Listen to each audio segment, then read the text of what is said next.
দেশজুড়ে জ্বালানি সংকটের প্রভাব পড়েছে জনজীবনে। সরবরাহ ঘাটতি, দীর্ঘ লাইন আর অনিশ্চয়তায় ভুগছেন সাধারণ মানুষ।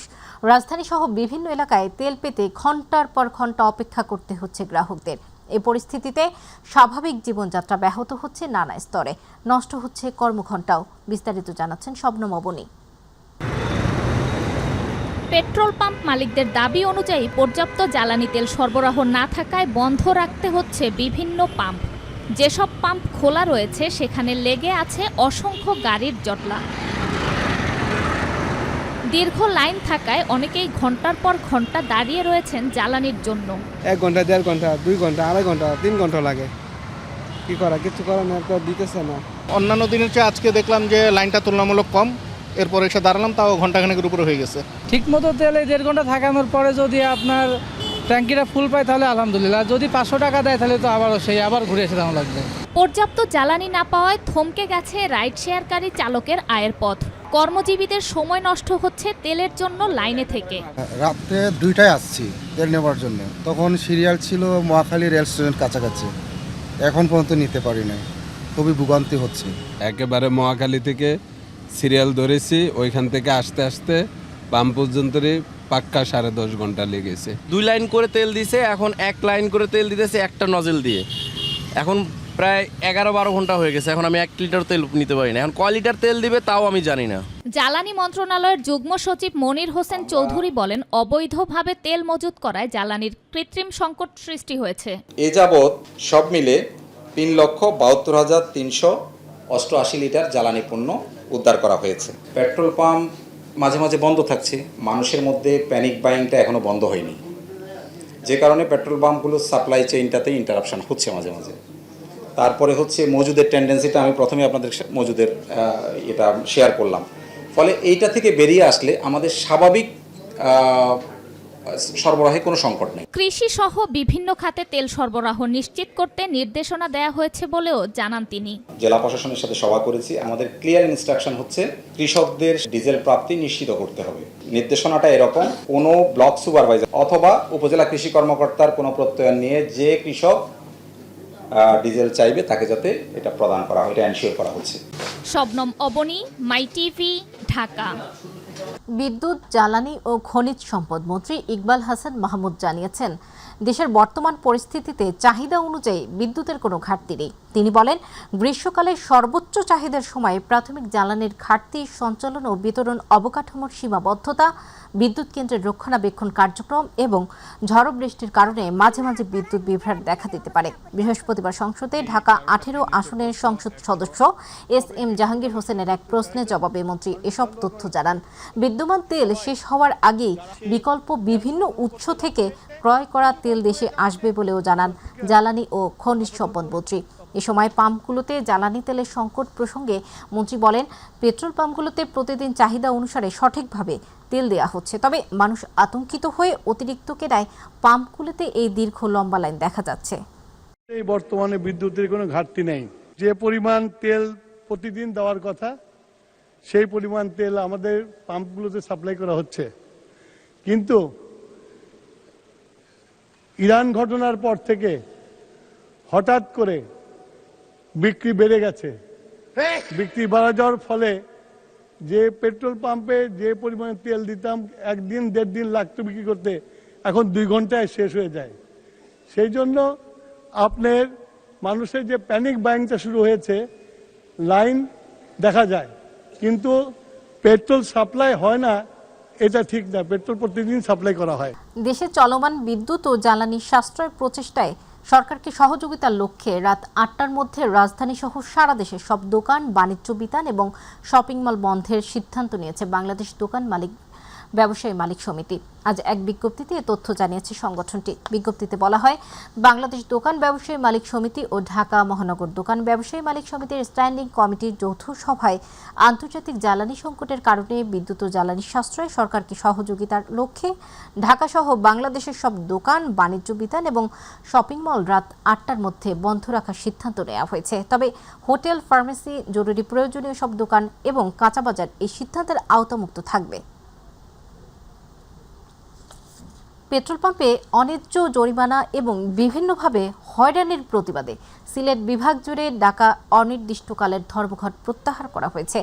Bangladesh petroleum dealers distribution agents and petroleum owners অ্যাসোসিয়েশনের ডাকা এই ধর্মঘটের কারণে সকাল থেকে জ্বালানি সরবরাহ বন্ধ থাকায় বিপাকে পড়েন পরিবহন শ্রমিক ও যাত্রী সাধারণ।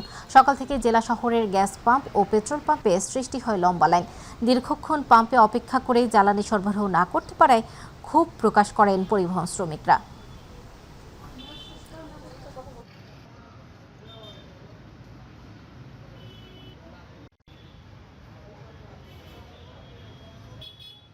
দেশের যে পরিস্থিতি, তেল গ্যাস সব কিছু মজা খালি সিন্ডিকেট চলে। কেউ ইমার্জেন্সিও আছে, কেউ কিতা লইয়া আছে, ডাক্তার লইয়া আছে, কেউ এয়ারপোর্টের যাত্রী লইয়াও আছে।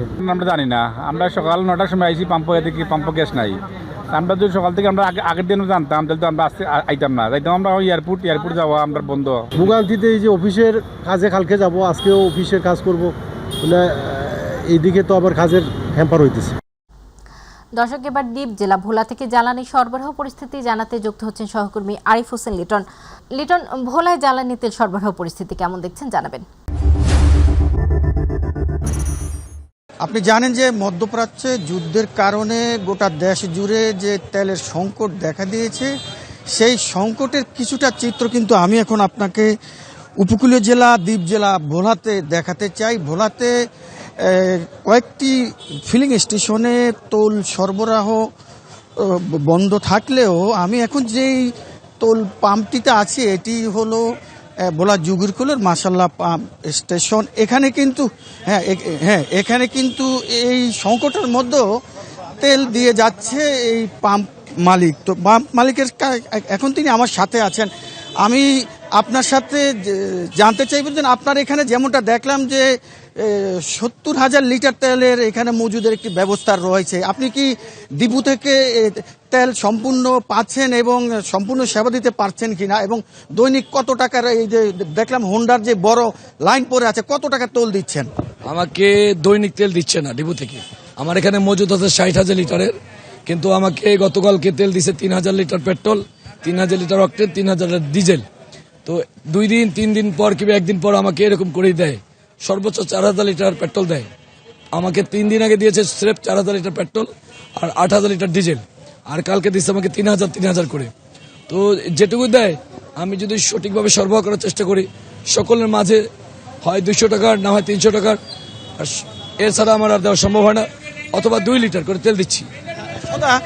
যেমনটা বলছিলেন, অর্থাৎ হলো চাহিদা অনুযায়ী কিন্তু তেল এখানে পাচ্ছেন না, কিন্তু এখানকার যেই ফিলিং স্টেশনের মালিক রয়েছেন তিনি কিন্তু জানিয়েছেন।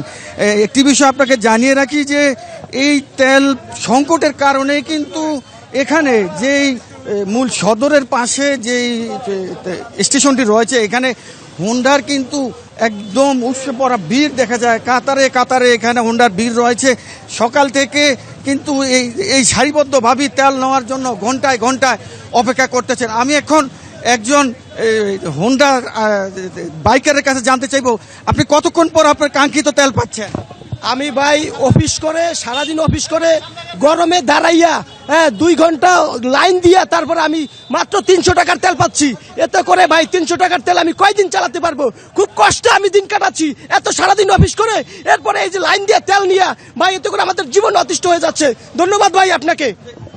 এমনটাই বলছিলেন যে অর্থাৎ হলো দীর্ঘক্ষণ অপেক্ষার পরেও তারা যে 200-300 টাকার তেল পায় তাতে কিন্তু তাদের যে চাহিদা কিন্তু পুরাতন হচ্ছে না। এখানে আরে একজন বাইকার আছে, আমি জানতে আপনার সাথে চাইবো যে আপনি আসলে এই যে কতক্ষণ দাঁড়ানোর পরে তেল পাচ্ছেন এবং এই তেলে আপনার হচ্ছে কিনা, আপনি যে কর্ম করতে।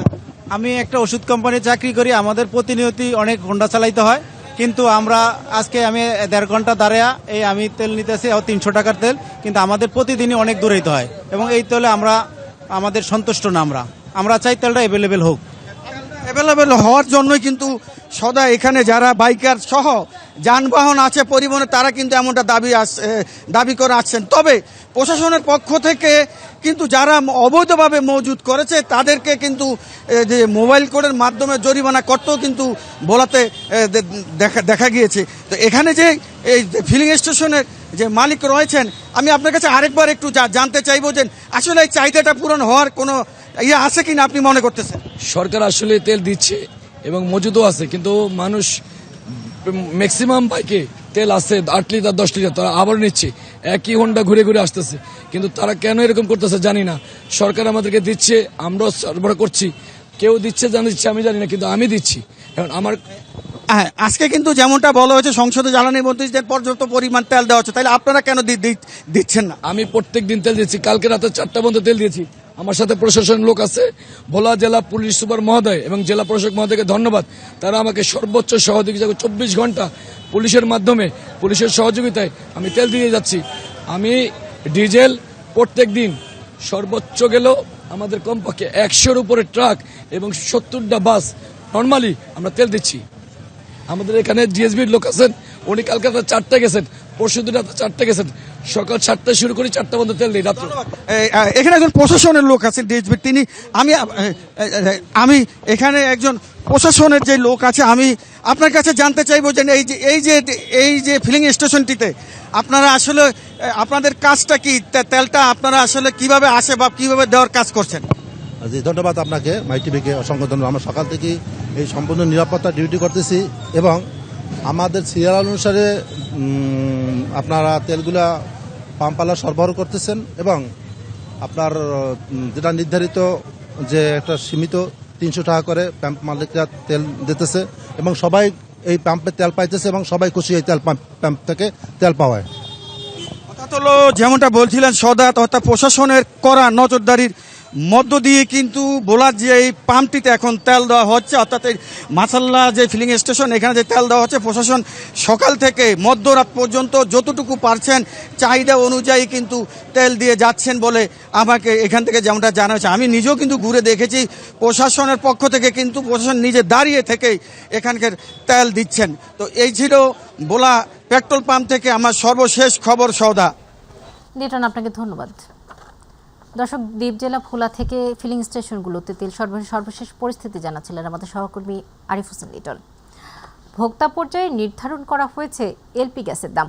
এপ্রিল মাসের জন্য প্রতি 12 কেজি সিলিন্ডারের দাম 1341 টাকা থেকে 387 টাকা বাড়িয়ে 1728 টাকা নির্ধারণ করা হয়েছে। এছাড়া অটো গ্যাসের দাম 61.83 টাকা বাড়িয়ে 79.77 টাকা নির্ধারণ করা হয়েছে। বৃহস্পতিবার নতুন এই মূল্য ঘোষণা করে Bangladesh energy regulatory commission BERC, যা এদিন সন্ধ্যা থেকে কার্যকর হয়। এর আগে মার্চ মাসে প্রতি 12 কেজি সিলিন্ডারের দাম 1341 টাকায় অপরিবর্তিত রাখা হয়েছে। পাশাপাশি 3 পয়সা কমিয়ে অটো গ্যাসের দাম 61 টাকা 83 পয়সা নির্ধারণ করা হয়েছে। কিন্তু ওপেন এটা ডিস্ট্রিবিউটররা যখন গত মাসে আমরা যখন ডিস্ট্রিবিউটরের সঙ্গে বসলাম, গত মাসে না ফেব্রুয়ারি মাসে, তখন ডিস্ট্রিবিউটররা এই অভিযোগটা করলো যে তারা যারা বটলার তারা দাম বেশি নেয়। বটলারদের বিরুদ্ধে এমনিতে লিখিত কোনো অভিযোগ আমাদের কাছে নাই, বাট আমরা বটলাররা বেশি নেয় কি না এটা আমরা পরীক্ষা করে দেখব। আমার চিন্তা আছে যেটা যে আমাদের অফিসার দিয়ে আমরা লাগাতে পারি কি না, অন্তত 1-2টা কোম্পানি আমরা পরীক্ষামূলক দেখতে চাই যে তারা কীভাবে, কারণ যেটা অভিযোগ আছে এরকম যে তারা দুইভাবে মূল্যটা নেয়। হ্যাঁ, সো এটা কোনো ফাঁকি থাকতে পারে এখানে, এটা আমরা পরীক্ষা করে দেখব। স্বাস্থ্য ও পরিবার কল্যাণমন্ত্রী সর্দার মোহাম্মদ সাখাওয়াত হোসেন বকুল বলেছেন, বজ্রপাতের মতো হঠাৎ এসেছে হাম, সরকারের কোনো প্রস্তুতি ছিল না।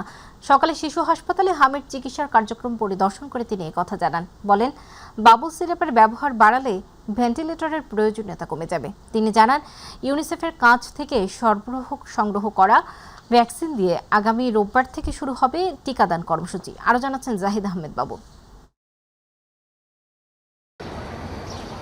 বাংলাদেশ শিশু হাসপাতালে চলতি মাসের এপ্রিল মাসের প্রথম 2 দিনেই হাম আক্রান্ত শিশু ভর্তি হয়েছে 17 জন। সব মিলিয়ে এই রোগে চিকিৎসাধীন 58। আক্রান্তদের বেশিরভাগের বয়স 6 থেকে 9 মাস। তাই শিশু হাসপাতালে হামের প্রাদুর্ভাব ও নিরাময় সংক্রান্ত কর্মশালায় ICDD-RBর আবিষ্কৃত বাবল সিপাপ প্রসঙ্গে কথা বলেন চিকিৎসকরা। কর্মশালায় যোগদান শেষে হাসপাতালে হামের আলাদা ওয়ার্ড উদ্বোধন করেন স্বাস্থ্য ও পরিবার কল্যাণ মন্ত্রী মোহাম্মদ সাখাওয়াত হোসেন। বলেন, হামের টিকাদান কর্মসূচিতে গ্যাপ হওয়ার কারণেই হঠাৎ করে হামের প্রাদুর্ভাব বেড়েছে। তাই হাম মোকাবেলায় সকল ধরনের প্রস্তুতি নিয়েছে সরকার।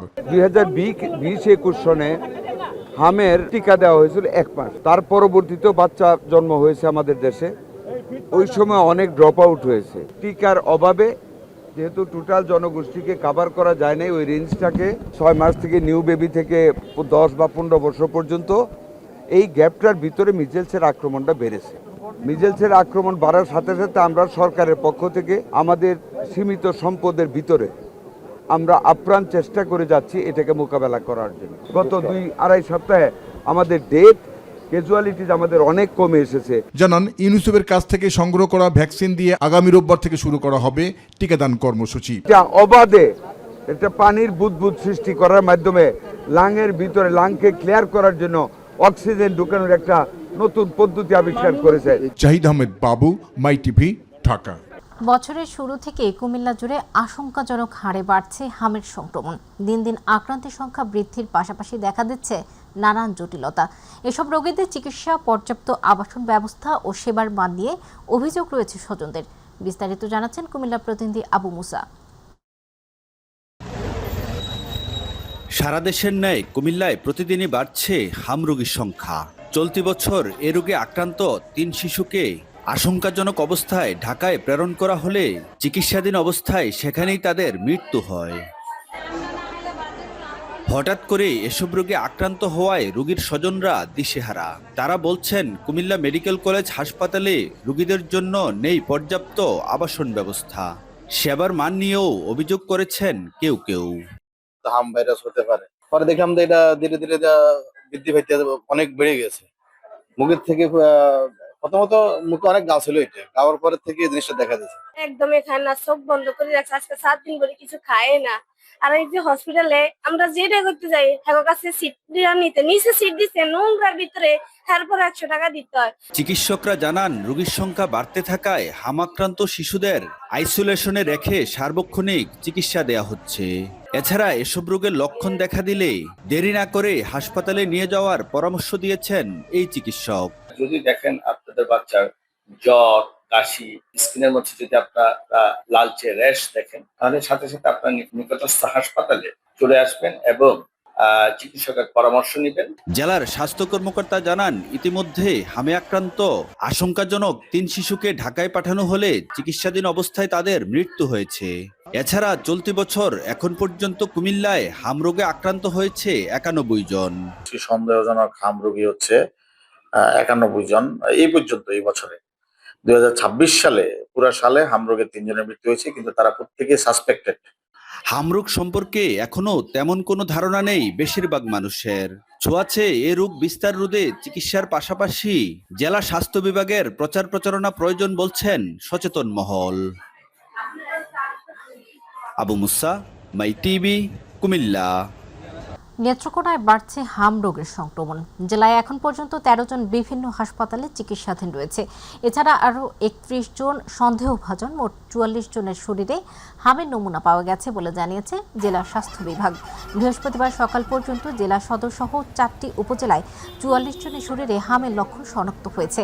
আক্রান্তদের মধ্যে 13 জন বর্তমানে নেত্রকোনা সদর হাসপাতাল সহ বিভিন্ন উপজেলা স্বাস্থ্য কমপ্লেক্সে চিকিৎসা নিচ্ছে। সংক্রমণ নিয়ন্ত্রণে আগামী রবিবার থেকে জেলায় হামের টিকাদান কার্যক্রম শুরু করার কথা জানিয়েছেন civil surgeon doctor Mohammad Golam মাওলা। যার আইসিইউ লাগে সেটা আসলে এরকম অনেক আইসিইউ যখন সারা দেশে লাগে, আসলে ওরকম ভেন্টিলেটর লাগে, সেটা তো একটা সমস্যাই। ওই বিশেষ অবস্থার জন্য জরুরি অবস্থার প্রস্তুতি তো আসলে কারোই থাকে না। তারপর ইনশাল্লাহ আমরা মানুষ আছে। দেশে হামে 47 শিশু মৃত্যুর ঘটনায় উচ্চ পর্যায়ে তদন্ত কমিটি গঠন চেয়ে হাইকোর্টে রিট দায়ের করা হয়েছে। সেই সাথে হামের প্রকোপ না কমা পর্যন্ত স্কুল বন্ধ রাখার নির্দেশনা চাওয়া হয়েছে। বৃহস্পতিবার আইনজীবী লতিফ জাহান পূর্ণিমা এই রিট দায়ের করেন। রিটে স্বাস্থ্য মন্ত্রণালয়ের পরিবার কল্যাণ বিভাগ ও সরকারের সংশ্লিষ্ট কর্তৃপক্ষকে বিবাদী করা হয়েছে। এতে বলা হয়, আদালতের নিকট একটি পূর্ণাঙ্গ প্রতিবেদন দাখিল করতে হবে, যেখানে মৃত্যুর সংখ্যা, সংক্রমণের পরিমাণ, টিকাদানের হার, টিকার প্রাপ্যতা এবং গৃহীত গৃহীত পদক্ষেপসমূহ উল্লেখ থাকবে এবং আরও নির্দেশ দেওয়া হয় যে টিকাদান কভারেজ নিশ্চিত করতে ব্যর্থতা, টিকার ঘাটতি ও প্রতিরোধমূলক ব্যবস্থায় বিলম্বের কারণ নির্ধারণের জন্য একটি পূর্ণাঙ্গ, স্বাধীন ও সময়সীমাবদ্ধ তদন্ত পরিচালনা করা হবে।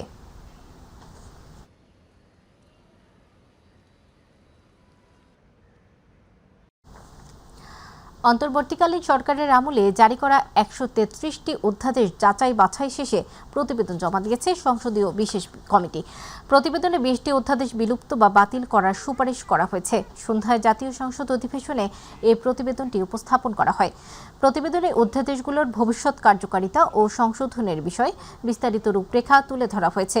সংসদীয় কমিটির প্রতিবেদন অনুযায়ী পরিচালিত ১৩৩টি অধ্যাদেশের মধ্যে ৯৮টি অধ্যাদেশ কোনো পরিবর্তন ছাড়াই বহাল রাখার সুপারিশ করা হয়েছে। ১৫টি অধ্যাদেশ প্রয়োজনীয় সংশোধনের মাধ্যমে কার্যকর রাখার পরামর্শ দেওয়া হয়েছে। ২০টি অধ্যাদেশ বিলুপ্ত বা বাতিলের সুপারিশ করা হয়েছে। কমিটি যে ২০টি অধ্যাদেশ বাতিলের সুপারিশ করেছে সেগুলোর বিষয়ে প্রতিবেদনে বলা হয়েছে।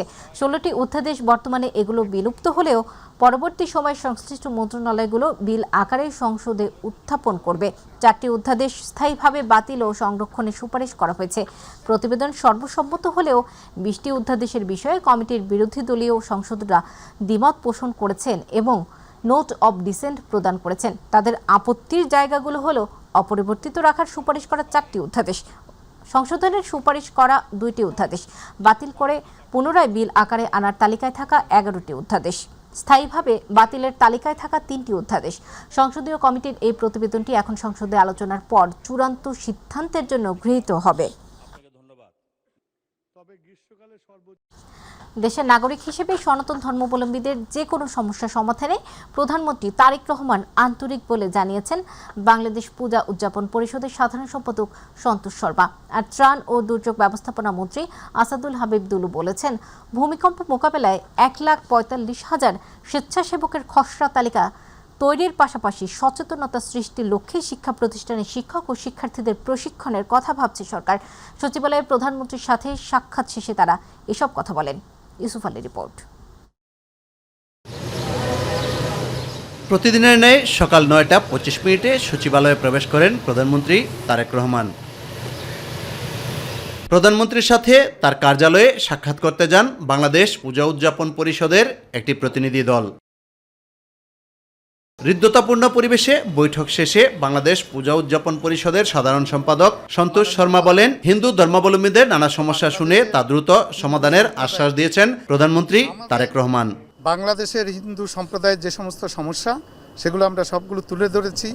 অর্পিত সম্পত্তি আইন, হিন্দু ধর্মীয় কল্যাণ ট্রাস্টের পরিবর্তে ফাউন্ডেশন করা, দেবোত্তর সম্পত্তি আইন করা, সংখ্যালঘু সুরক্ষা আইন, সংখ্যালঘু পৃথক মন্ত্রণালয়, সংখ্যালঘু কমিশন, দুর্গাপূজার ছুটি ৩ দিন কমপক্ষে করা, তারপর ৫ই আগস্টের পরে আমাদের সম্প্রদায়ের যে সমস্ত লোকজনের বিরুদ্ধে মিথ্যা এবং হয়রানিমূলক মামলা দেওয়া হয়েছে সেই মামলাগুলো প্রত্যাহার এবং আমাদের লোকজনের জাতীয় জীবনের সকল ক্ষেত্রে আনুপাতিক হারে প্রতিনিধিত্ব এনশিওর করা। উনি প্রত্যেকটা বিষয়ে আমাদের ধৈর্য সহকারে শুনেছেন এবং প্রত্যেকটা বিষয় উনি অ্যাড্রেস করেছেন এবং বলেছেন পর্যায়ক্রমে এগুলো সমাধানের দিকে চেষ্টা কর। ভূমিকম্পে ঝুঁকি ব্যবস্থাপনা ও প্রস্তুতি নিয়ে আলোচনা সভা শেষে ত্রাণ ও দুর্যোগ ব্যবস্থাপনা মন্ত্রী আসাদুল হাবিব দুলু বলেন, ভূমিকম্প মোকাবেলায় প্রধানমন্ত্রীর নির্দেশে ঢাকা মহানগরীর উত্তর ও দক্ষিণ সিটিতে ৪৪৫টি আশ্রয়স্থল চিহ্নিত করা হয়েছে। ভূমিকম্প চলাকালীন বা ভূমিকম্প উদ্ধার কাজে কি কি ইকুইপমেন্ট রয়েছে তার একটা তালিকা উনি তৈরি করতে বলেছেন। আমরা ইতিমধ্যে বিভিন্ন সংস্থা, বিশেষ করে রেড ক্রিসেন্ট, ফায়ার সার্ভিস এবং আনসার ভিডিপি মিলে আমরা ১,৪৫,০০০ একটা খসড়া তালিকা ওনাদের কাছ থেকে পেয়েছি। সেটাকে আমরা এখন বাছাই যাচাই করে আমরা এটাকে ট্রেনিংয়ের মধ্যে নিয়ে আসব। ইউসুফ আলী, মাই টিভি, ঢাকা। সুশাসন নিশ্চিত করতে নিরপেক্ষ প্রশাসনের কোনো বিকল্প নেই বলে জানিয়েছেন বিএনপির সিনিয়র যুগ্ম মহাসচিব ও প্রধানমন্ত্রীর রাজনৈতিক উপদেষ্টা রুহুল কবির রিজভী আহমেদ। তিনি বলেন, দেশের মানুষ ঐক্যবদ্ধ থাকলে কোনো আধিপত্যবাদী শক্তি বাংলাদেশকে গ্রাস করতে পারবে না। নর্থ সাউথ বিশ্ববিদ্যালয়ে মহান স্বাধীনতা ও জাতীয় দিবসের আলোচনায় তিনি এসব কথা বলেন। বিএনপি এই নেতা বলেন, বিগত বছরে একটি মানুষের ইচ্ছাকে প্রাধান্য দিতে গিয়ে মুক্তিযুদ্ধের বিকৃত ইতিহাস রচনা করা হয়েছে। এর মাধ্যমে সমাজে বৈষম্য বিভাজন তৈরি করেছে। 24-এর গণঅভ্যুত্থানে বেসরকারি বিশ্ববিদ্যালয়ের শিক্ষার্থীদের ভূমিকার কথা উল্লেখ করে তিনি জানান, জাতীয় ইস্যুতে সবাইকে এক থাকতে হবে। আপনার নিরপেক্ষ প্রশাসন আপনার অবশ্যই থাকতে হবে। নিরপেক্ষ প্রশাসন ছাড়া আপনি সুশাসন কখনোই নিশ্চিত করা যাবে না। আর সুশাসন নিশ্চিত করতে পারলেই আপনি আপনার স্বাধীনতা, আপনার নাগরিক স্বাধীনতা এবং রাষ্ট্রীয় স্বাধীনতা দুটোই নিশ্চিত করতে পারবেন। ভোটের রায় বাস্তবায়নের দাবিতে শনিবার বিকেলে বাইতুল মোকাররমের উত্তর গেটে বিক্ষোভ সমাবেশের ঘোষণা দিয়েছে 11 দলীয় জোট। রাজধানীর গুলশানে বৈঠক শেষে সাংবাদিকদের এই কথা জানান 11 দলীয় ঐক্য সমন্বয়ক ও জামায়াতের সহকারী সেক্রেটারি জেনারেল হামিদুর রহমান আজাদ। তিনি বলেন, সংস্কারকে ধামাচাপা দিয়ে সরকার শুধুমাত্র সংবিধানের সংশোধনী আনতে চায়। বর্তমান সরকার শেখ হাসিনার মতোই ফ্যাসিবাদী পথে হাঁটছে। সরকার যদি দাবি পূরণ না করে, সংসদে সমাধান না করে, 11 দলের উদ্যোগে আগামী শনিবার 4 তারিখ ঢাকা রাজধানী বাইতুল মোকাররম উত্তর গেটে বিকাল 5টায় আমরা বিক্ষোভ সমাবেশ এবং মিছিল করব এবং পরবর্তী সময়ে আমরা দেশবাসীকে সামনে রেখে গণসংযোগ, লিফলেট বিতরণ, জনমত গঠনের কর্মসূচি নেব। দর্শক, বিরতির পরে স্বাগত আরও একবার। আপনারা দেখছেন মাই টিভি সংবাদ। মৃত্যুদণ্ডপ্রাপ্ত পলাতক আসামি শেখ হাসিনার বা তার নিয়োজিত কোনো সংস্থার কাছ থেকে কোনো চিঠি পায়নি প্রসিকিউশন বলে জানিয়েছেন আন্তর্জাতিক অপরাধ ট্রাইব্যুনালের চিফ প্রসিকিউটর আমিনুল ইসলাম। তিনি জানান, বিচার চলাকালীন সময়ে পলাতক থাকলে আইনজীবী নিয়োগ দেওয়ার সুযোগ নেই। চিঠি পাঠানো আদালত অবমাননার শামিল। দুপুরে গণমাধ্যমকে এ তথ্য জানান তিনি। এর আগে শেখ হাসিনাকে মৃত্যুদণ্ড দেয়ায় আন্তর্জাতিক মানবাধিকার লঙ্ঘনের অভিযোগে তুলে রায় বাতিল চেয়ে ট্রাইব্যুনালের ইমেলে চিঠি পাঠায় লন্ডন ভিত্তিক প্রখ্যাত আইনি সেবা প্রদানকারী প্রতিষ্ঠান কিংসলি নাপোলি এলএলপি। এমন তথ্য ছড়িয়ে পড়লে প্রসিকিউশন জানায় তারা এমন কোনো চিঠি পায়নি।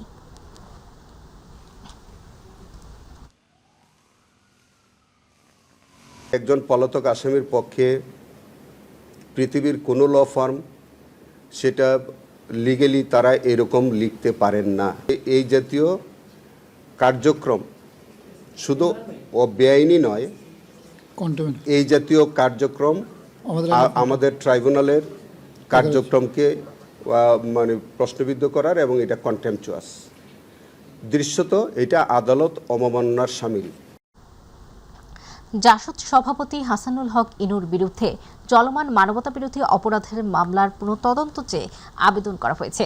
গতকাল আন্তর্জাতিক অপরাধ ট্রাইব্যুনালের রেজিস্ট্রার দপ্তরে ইনুর আইনজীবী ব্যারিস্টার সিফাত মাহমুদ কর্তৃক স্বাক্ষরিত এই আবেদন জমা দেওয়া হয়েছে। আজ আন্তর্জাতিক অপরাধ ট্রাইব্যুনাল 2-এ এই আবেদনের শুনানি হবে। এর মধ্যে সকালে হাসানুল হক ইনু সহ আরও কয়েকজনকে ট্রাইব্যুনালে হাজির করা হয়। এদিকে ওয়াসিম সহ 13 জনকে হত্যা মামলায় সাবেক পররাষ্ট্রমন্ত্রী ডক্টর হাসান মাহমুদ সহ 22 জনের বিরুদ্ধে তদন্ত প্রতিবেদন চিফ প্রসিকিউটর কার্যালয়ে জমা দিয়েছে তদন্ত সংস্থা। গণভোটের আলোকে জনরায় বাস্তবায়নে সরকারের গড়িমসি ও জবাবদিহিতা নিয়ে প্রশ্ন তুলেছেন জামায়াত, এনসিপি ও এবি পার্টি সমর্থিত বিশিষ্টজনেরা। ইসলামী ছাত্র শিবিরের আয়োজনে রাজধানীতে এক সেমিনারে আলোচকরা গণভোটের রায় বাস্তবায়ন না হলে সংসদ সাংবিধানিক সংকটে পড়বে বলে সতর্ক করেন। শবনম অমনের রিপোর্ট। গণভোটের আলোকে জনরায় বাস্তবায়নে বিলম্ব এবং সরকারের দায় দায়িত্ব নিয়ে আলোচনা করতে রাজধানীর জাতীয় প্রেস ক্লাবের আব্দুস সালাম মিলনায়তনে আয়োজন করা হয় এক সেমিনারের। তারা সাংবিধানিক যে প্রতিষ্ঠানগুলো আছে সেই প্রতিষ্ঠানগুলোর তারা স্বাধীনতা দিবে, কিন্তু আজকে আমরা তাদের দ্বিচারিতামূলক রাজনীতি দেখতে পাচ্ছি, আমরা তাদের প্রতারণার রাজনীতি দেখতে পাচ্ছি। এ সময় বক্তারা বলেন, গণতান্ত্রিক ব্যবস্থায় জনগণের মতামতের যথাযথ মূল্যায়ন জরুরি। এই দেশে হয়েছে গণভোট 3টা, এইটা নিয়ে 4টা, তার মধ্যে 2টার কল কাটিং আসছে হলো বিএনপি, এইটা হলো 3য়টা। গণভোটের মানে বোঝে না ওরা? নিশ্চয়ই বুঝে, কিন্তু করে না কেন? এইটার পিছনে আমার কাছে মনে হয় এমন কোথাও কোনো না কোনোভাবে একটা নাকে খত ওনারা দিয়েছেন, যে নাকে খতটা 70% মানুষের মতামতের চাইতেও তাদের কাছে গুরুত্বপূর্ণ। যে বাংলাদেশ রাষ্ট্রটাকে যদি আগামী দিনগুলোতে এগিয়ে নিয়ে যেতে হয়, আমার সেই 71-এর মুক্তির লড়াই, আমার যুগ যুগ ধরে শত শত বছরের এই মাটির, এই মানুষের, এই জমিনের মুক্তির লড়াই এবং আমার 24-এর গণ অভ্যুত্থানের লড়াই, এর প্রত্যেকটা প্রিন্সিপালকে সভরেন উইলের ভিতরে অ্যাকোমোডেট করা হয়েছে জুলাই জাতীয় সনদের মাধ্যমে, এবং সেটাকেই উইদাউট এনি ইফস অ্যান্ড বাটস মেনে নেওয়াটাই হচ্ছে আগামী দিনে শুধু বাংলাদেশের অস্তিত্বের প্রশ্ন না, বিএনপি রাজনৈতিক দল হিসেবে বেঁচে থাকবে কিনা তার অস্তিত্বের প্রশ্ন জড়িত আছে। সেমিনারে অংশগ্রহণকারীরা দ্রুত জনরায় বাস্তবায়ন এবং সরকারের জবাবদিহিতা নিশ্চিত করার উপর জোর দেন। জনগণের ম্যান্ডেট ছাড়া কোথাও কোনোদিন কোনো সংবিধান হয় নাই। শবনম অবনী, মাই টিভি, ঢাকা।